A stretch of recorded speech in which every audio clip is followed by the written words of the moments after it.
Today we are going to discuss the five important cases which has made this Negotiable Instrument Act a very powerful act in the case of check bouncing.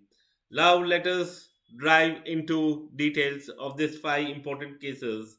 Kusum, Ingots and Alloys Private Limited versus Pennar's Steels Limited. Here, the key principle is strict liability under Section 138.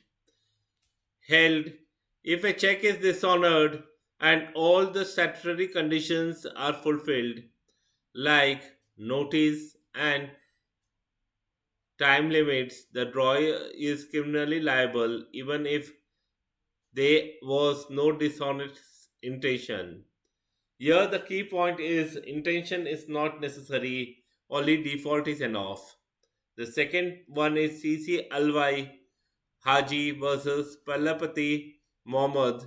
The key principle is presumption of service of notice. It was held that if the complainant has properly sent the divine notice to the correct address, the court can presume that it was received.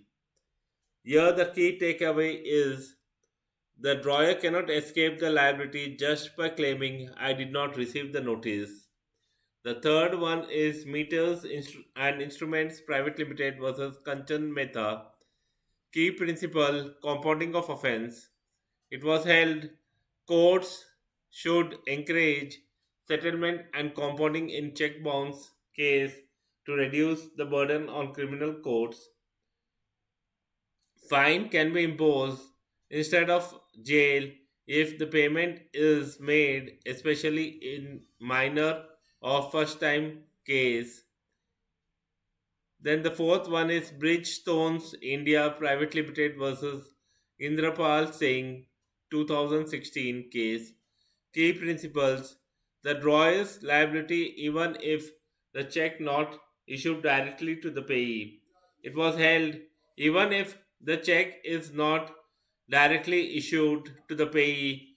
Section 138 still applies as long as there is a legally enforceable debt or liability. The fifth and important case, HDFC Bank Limited versus JJ Mannan. Key principles: liability of common company signatories. Held, in the case of check bounce by the company, not all the directors are automatically liable. Only those responsible for the conduct of the business, like the signatories or man